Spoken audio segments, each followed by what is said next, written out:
Opening the center creates immediate attacking avenues and influences development toward the queen side. This Sicilian is a bold assertion, immediately contesting the center and hinting at aggressive counterplay down the queen side. Developing a knight toward the center signals an intention to control key squares and prepare for further pawn advances. Developing the knight centrally prepares for a pawn push and contests key squares, a classic Sicilian approach to active counterplay. Challenging the center so early opens up fascinating tactical possibilities and a dynamic struggle for initiative. Opening the center like this for your opponent invites a dynamic fight, potentially leading to piece activity and a rapid development race. Unleashing knightly power, this centralizing thrust immediately challenges black's pawn structure and opens lines for rapid development. Developing the knight to its natural square, Nf6 prepares for castling and pressures white's central pawn. Anchoring knights in the center builds a formidable pawnless structure, ready to exploit any weaknesses. Solidifying central pawns, black prepares to develop the bishop and resist white's spatial ambitions. Pinning the knight to the queen immediately pressures black's queenside development, aiming to exploit any lack of coordination there and potentially seize control of the e-file should it open. Committing the pawn to e6 solidifies the d5 square and opens a diagonal for the dark-squared bishop, aiming for a solid structure typical of the Sicilian defense's various setups. Positioning the bishop here exerts pressure along the b5-g1 diagonal, subtly probing black's king's safety and preparing to potentially exchange it off for black's knight, which currently defends the d6 pawn, disrupting black's pawn structure. This bishop move efficiently addresses the pinning pressure on the knight, aiming to maintain the pawn structure's integrity while preparing for future central pawn expansion with a6 and rb8. Castling now secures the king and prepares the rook to join the fray on the kingside, eyeing potential breaks or defensive maneuvers as the Sicilian battle lines form. Solidifying the kingside by preparing to castle, this development also readies the bishop to participate in the central struggle, potentially challenging white's bishop on b5 or aiding in controlling key central squares. It's a measured step towards peace harmony and defensive preparedness. Securing the king from potential diagonal threats, this subtle repositioning clears the f1 square for a rook, often facilitating endgame transitions or a centralized defensive maneuver. Unveiling a potential weakness, this pawn advance immediately questions the bishop's presence, forcing a decision and potentially creating a long-term dark square vulnerability for black's king if the bishop retreats passively.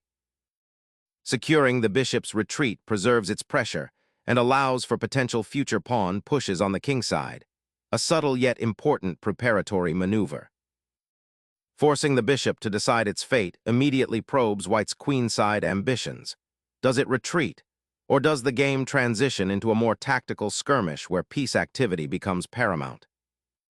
Refining the bishop's placement to e2 prepares for a potential kingside expansion, creating a more solid pawn structure by defending the f3 knight and preparing for further piece development, perhaps a queen maneuver. Unlocking central dynamism, this advance disrupts white's knightly comfort zone and immediately stakes a claim on key squares, potentially forcing concessions or a strategic repositioning. The knight retreats to b3, a subtle yet crucial repositioning, now eyeing the queenside and preparing to reinforce the d4 square or potentially hop to c5, controlling key central diagonals. This maneuver avoids the immediate pawn threat from the e-pawn's advance and subtly increases white's influence over the d4 h8 diagonal, which could become important as pieces develop and exchanges occur. It's a patient regrouping, prioritizing positional stability over immediate aggression, hinting at a long-term strategic battle rather than a sharp tactical skirmish. Completing the castling maneuver locks down the kingside, a sensible step to consolidate the position after the recent pawn advances. This frees the rook for potential action on the f-file, and more importantly, it avoids any immediate threats to the monarch, creating a more secure foundation for future operations. White boldly repositions a knight, establishing a powerful outpost in the center and preparing to exert pressure on black's queenside. This maneuver, while appearing simple, introduces complex long-term strategic considerations, forcing black to reevaluate their piece placement and pawn structure. The knight's new home on d5 discourages black's development and threatens to disrupt their harmony, potentially creating weaknesses that can be exploited later. It's a move that whispers subtle threats, demanding careful attention and precise counterplay from the defender to avoid a slow positional squeeze. Exchanging the knight on d5 liberates black's queenside pawns, allowing the c-pawn to potentially advance and the b-pawn to gain some breathing room, while also opening the d-file for the queen. The pawn grab on d5 fundamentally alters the central pawn structure, creating an isolated doubled pawn for white on the d-file.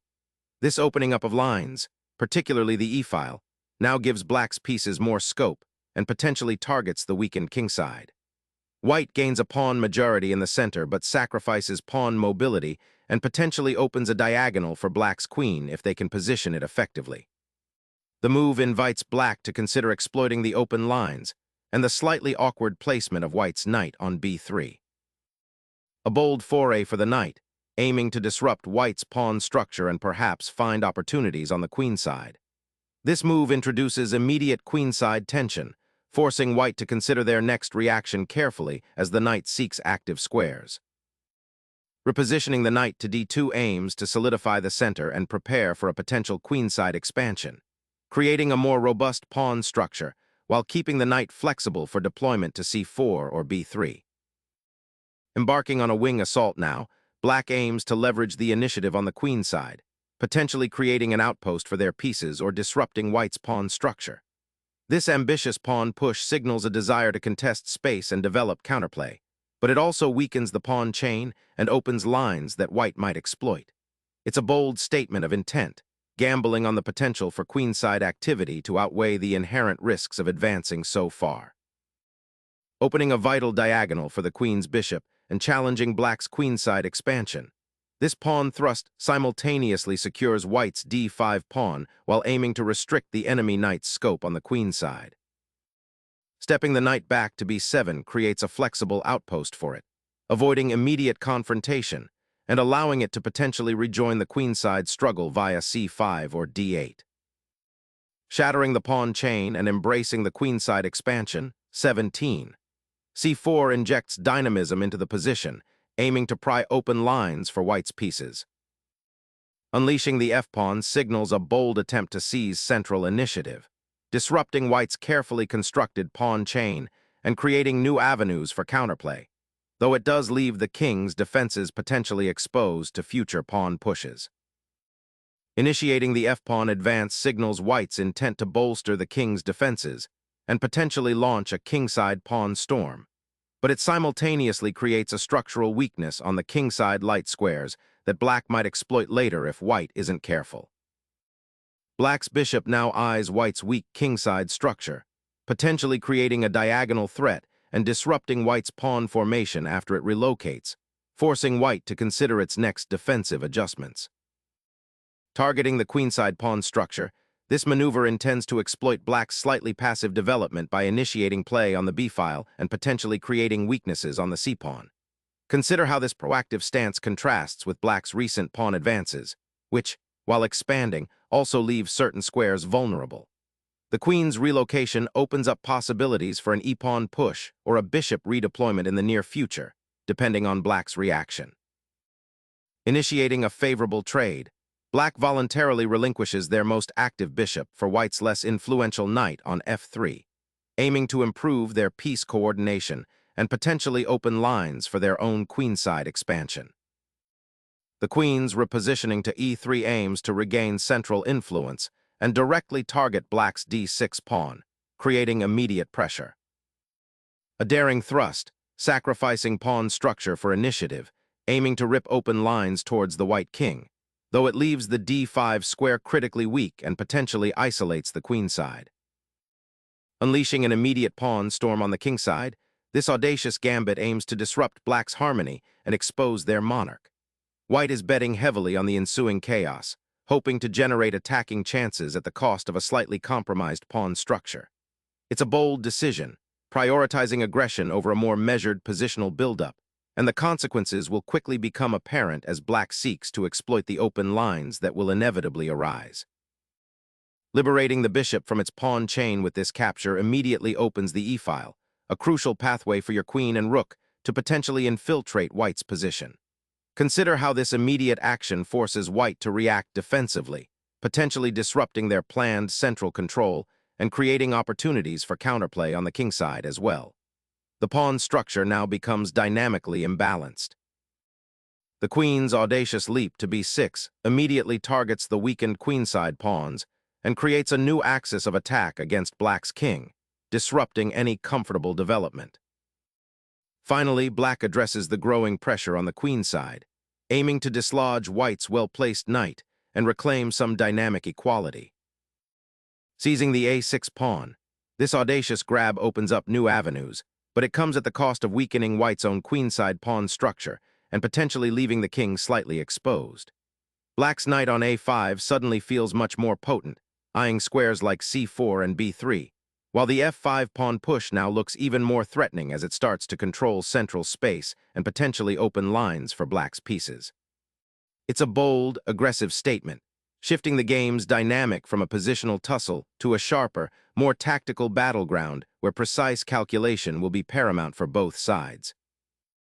The queen relocates to a more active square, eyeing the queenside while preparing to support potential pawn pushes or regroup to defend the king. Asserting control over the central files and preparing for a potential pawn push to invigorate the queenside. A daring foray to challenge white's queen, but it leaves black's kingside surprisingly exposed and ignores the looming pressure on the b-file. Recapturing the knight with this maneuver untangles the white pieces and reestablishes a pawn structure that controls central squares, preparing to support an advance on the kingside where black's monarch is still somewhat exposed. The rook's sudden rerouting to the file immediately challenges white's queen and forces an immediate decision, aiming to disrupt the perceived queenside stability and potentially create counterplay by activating the hitherto passive rook. Seizing the opportunity presented by black's overextended queen, white snatches the pawn and injects immediate chaos into the queenside, aiming to exploit the structural weaknesses that will inevitably arise. Unleashing the rook to the 7th rank seizes an open file, threatening to disrupt white's precarious queen position and potentially open lines towards the king's defenses. The bishop retreats to a more active diagonal, eyeing the kingside and offering a potential defense against black's advancing pawns, while simultaneously reinforcing the queen's safety. The rook sacrifice is a bold attempt to disrupt white's central control and potentially unleash the queenside pawns, but it leaves black's king dangerously exposed. The exchange of queens on e3 abruptly shifts the focus to maneuvering and capturing material in the ensuing endgame. White's immediate intention is to consolidate their material advantage, aiming to exploit black's slightly exposed king on g8. The open files, especially the d-file, will become crucial battlegrounds for piece activity. A tempting opportunity to capture a pawn, but it opens up black's queenside pawn structure significantly, potentially creating weaknesses that white's rooks could exploit later. Unlocking the potential of the file by forcing the b7 rook to retreat, this move aggressively repositions the rook to a central, highly active square, aiming to disrupt black's pawn structure and potentially initiate a decisive attack on the queenside. The pawn's advance to d3 fundamentally alters the pawn structure, initiating a cascade of tactical exchanges and opening a vital diagonal for the black queen, potentially leading to immediate threats or forcing a simplification that might benefit black. Reactivating the knight to its former glory, this repositioning aims to exploit the newly opened central files and potentially support a pawn push or a sortie towards black's weakened queenside.